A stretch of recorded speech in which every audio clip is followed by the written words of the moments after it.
अस्सलामुअलैकुम physics 101 lecture number 25।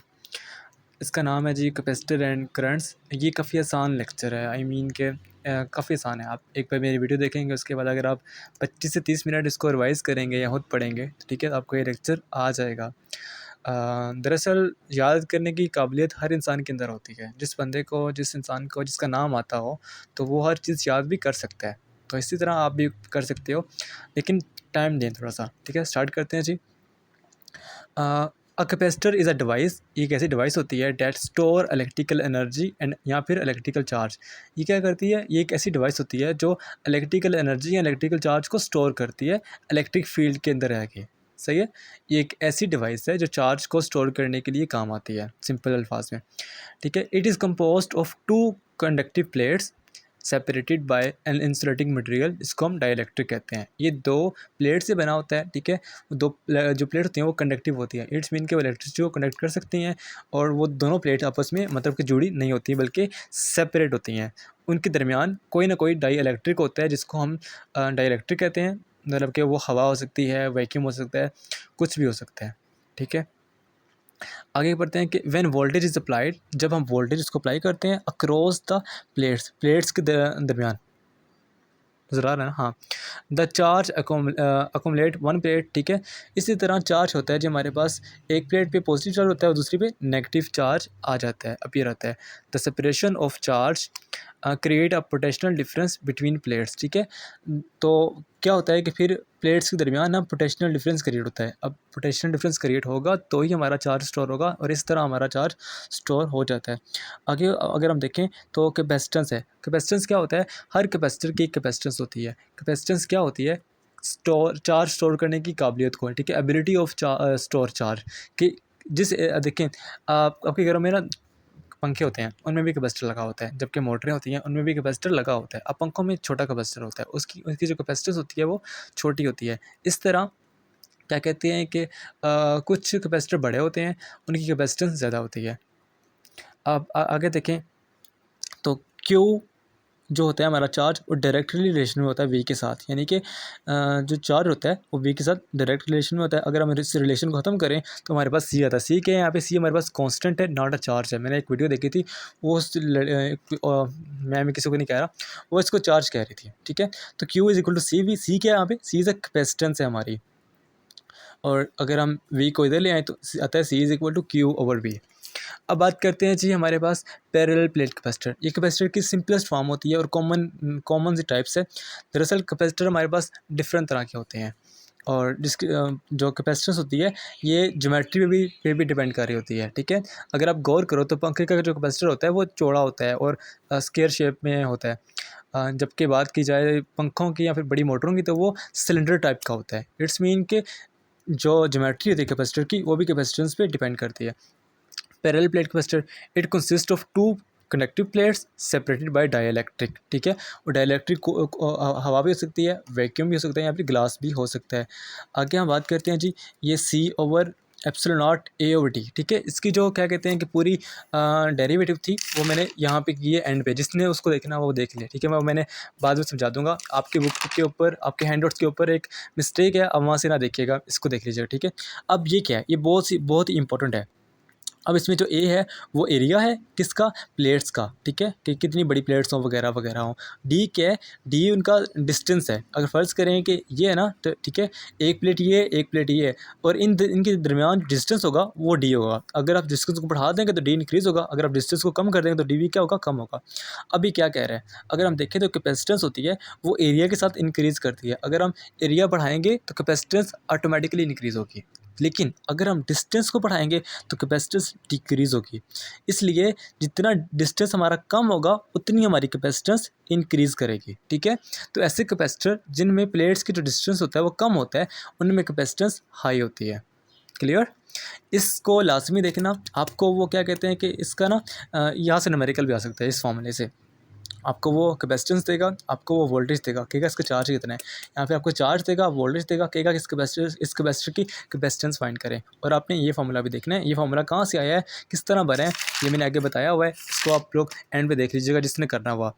आगे जी, capacitance will be greater if separation between plates low, वही बात कर रहा हूँ कि जितना आपका जो डिस्टेंस है, सेपरेशन है, वो कम होगा, उतनी आपकी कैपेसिटेंस भी हाई होगी। क्लियर।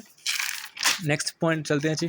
आगे काफ़ी इंपॉर्टेंट क्या कहते हैं कि टॉपिक है हमारे, कम्बिनेशंस हैं। कम्बिनेशंस क्या होते हैं कि दो तीन कैपेसिटर या फिर ज़्यादा कैपेसिटर को जोड़ने को हम कम्बिनेशन कहते हैं। यहाँ पे दो कम्बिनेशन है, एक पैरेलल है, एक सीरीज़ है। पहले हम पैरेलल को पढ़ते हैं। पैरेलल को देखें क्या होता है कि, और सीरीज़ क्या होता है, बस इसको देख लेते हैं पैरेलल को। अब देखिए जी, हमने दो कैपेसिटर हमने अटैच किए हैं। एक कैपेसिटर हमारा ये है, एक हमारा ये है, और एक हमारे सब की बैटरी है।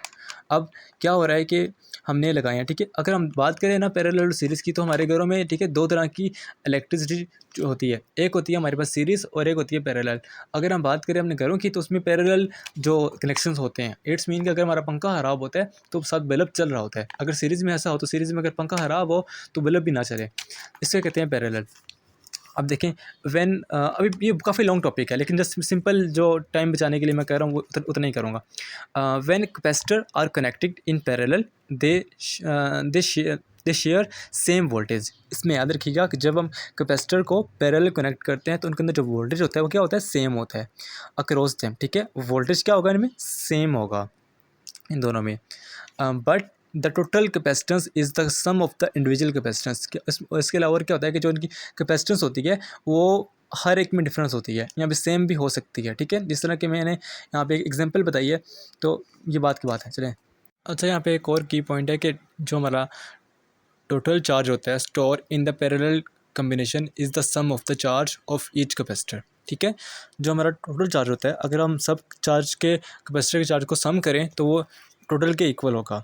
इस तरह हम ये इसकी क्या कहते हैं, डेरिवेशन है। क्यू जो चार्ज था Q1 प्लस Q2, अब Q1 इस पे होगा, Q2 इस पे होगा, ठीक है। अब हम वैल्यू पुट करते हैं तो C1 और वोल्टेज हमारा सेम है, प्लस C2 वोल्टेज हमारा सेम है।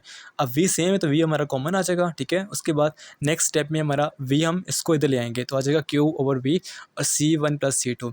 अब Q भी हमारा क्या होता है, ये हमारा C के इक्वल होता है। ये तो ये C क्या होगी हमारी, ये हमारी इक्विवेलेंट कैपेसिटेंस होगी, ठीक है। तो इसके अलावा और कि हम पैरेलल कैपेसिटर को कहाँ यूज़ करते हैं, हम पैरेलल कैपेसिटर को हायर कैपेसिटेंस लेने के लिए इस्तेमाल करते हैं, जबकि सीरीज़ को हम लोग लोअर कैपेसिटेंस लेने के लिए इस्तेमाल करते हैं। वो हम आगे पढ़ेंगे।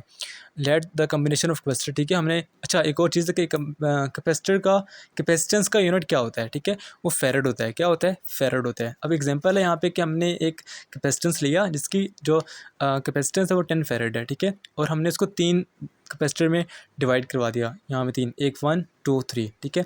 और एक की क्या होगी, देखो 2, पहले में 2, दूसरे में 3 या तीसरे में 5। तो अगर हम तीनों को जमा करेंगे तो हमारे पास 10 आएगी, जो कि हमने मतलब कि दी थी। यहाँ फिर ज़्यादा आ सकती है लेकिन कम नहीं आती। पैरेलल केस के अंदर हम कैपेसिटेंस को इंक्रीज़ करते हैं।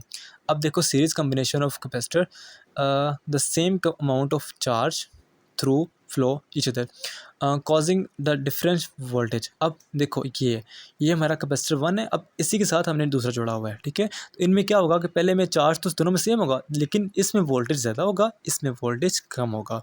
अगर आप इसकी एग्जांपल दें ना, तो जो देहातों में घर होते हैं, ठीक है, तो जो वो घर जो ट्रांसफार्मर के पास होते हैं उनकी बिजली बिल्कुल ठीक आ रही होती है, लेकिन वो घर जो ट्रांसफार्मर से ज़रा फार और दूर होते हैं, उनकी जो लाइट होती है ना, या कह लो कि उनकी जो डिम आ रही होती है अक्सर, उसकी रीज़न ये होता है कि पहले वाले घरों को अच्छी बिजली मिल रही होती है, लेकिन जो बाद वाले घर होते हैं उनको बिजली ज़रा कम मिलती है, लो वोल्टेज वाली मिलती है, इसलिए उनकी लाइट डिम होती है। इस तरह इनमें वोल्टेज डिफरेंट होता है। The total capacitance is always less than the individual capacitance. Individual क्या होती है, जो आती है इनके रिजल्टेंट, जो हमारा रिजल्ट आ रहा होता है उसे हम कहते हैं इंडिविजुअल, जो बाद में आता है, ठीक है, हासिल होके। तो ये हमें लेस कैपेसिटेंस के लिए हम यूज़ करते हैं सीरीज़ कम्बिनेशन। इसका भी देखते हैं। इसमें देखो, उसमें चार्ज सेम था, इसमें क्या है कि वोल्टेज हमारा डिफरेंट है। सॉरी, इसमें चार्ज डिफरेंट था, इसमें हमारा वोल्टेज डिफरेंट है। तो V is equal to V1 plus V2। अब V की वैल्यू क्या होती है, Q ओवर C, V2 की Q ओवर C। हमारा यहाँ पे चार्ज सेम है ना, तो चार्ज यहाँ पे हम चार्ज कॉमन लेंगे तो आ जाएगा 1 ओवर C1 1 ओवर C2, ठीक है। तो दूसरे स्टेप में हम क्या करते हैं जी, हम जो यहाँ पे हमारा Q है, ठीक है, इस Q को हम उधर ले जाएंगे इस V के साथ, तो आ जाएगा हमारे पास V बाई Q, आगे 1/C1 1/C2। तो Q क्या होता है हमारे पास, 1 ओवर C होता है। अब हम ये हमारी एक वो बन चुकी है, ठीक है, इक्वेशन बन चुकी है। अगर हम देखें तो इतना ही था हमारे पास। तो सीरीज़ हम कहाँ यूज़ करते हैं, लो कैपेसिटेंस को लेने के लिए हम इस्तेमाल करते हैं। अब आता है जी हमारे पास पॉइंट नंबर 6 और 7, तो आम ही थे, वही थे जो मैंने बता दिया, ठीक है।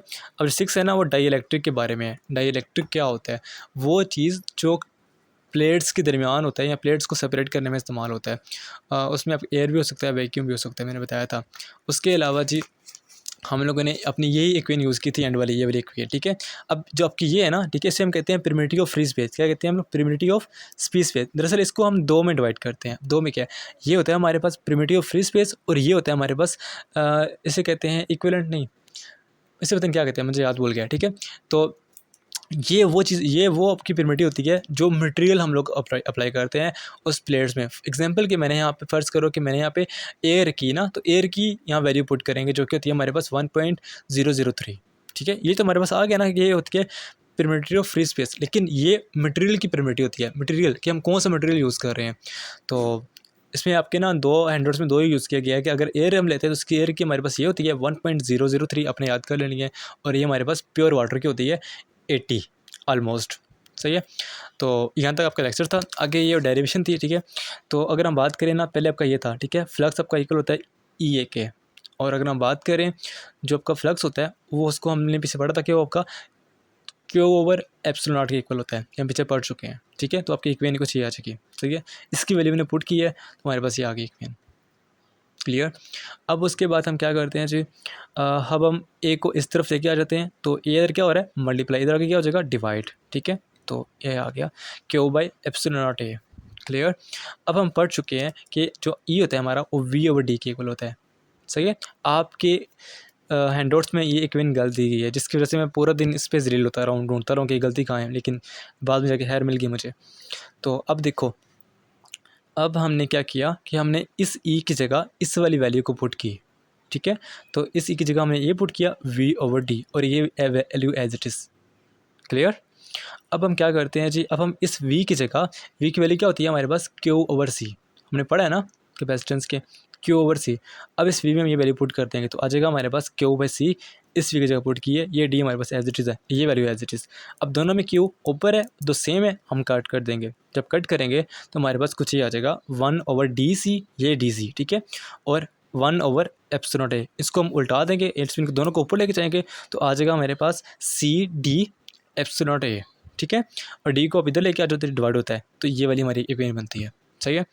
आपके हैंडवर्ड्स में ये एक मिस्टेक है, इस मिस्टेक को करेक्ट कर लीजिएगा, ठीक है, कंफ्यूज ना होइएगा। ये वाली इक्वेशन करेक्ट है, जो कि आपके हैंडआउट्स में है वो गलत है। थैंक यू, अल्लाह हाफिज़। हाँ, मुझे सब्सक्राइब ना करना, लेकिन मेरी वीडियो को शेयर लाजमी करना यार, ताकि चैनल भी न्यू है मेरा, लोगों तक वीडियो पहुँचे, लोग देखें, तो कुछ मेरी भी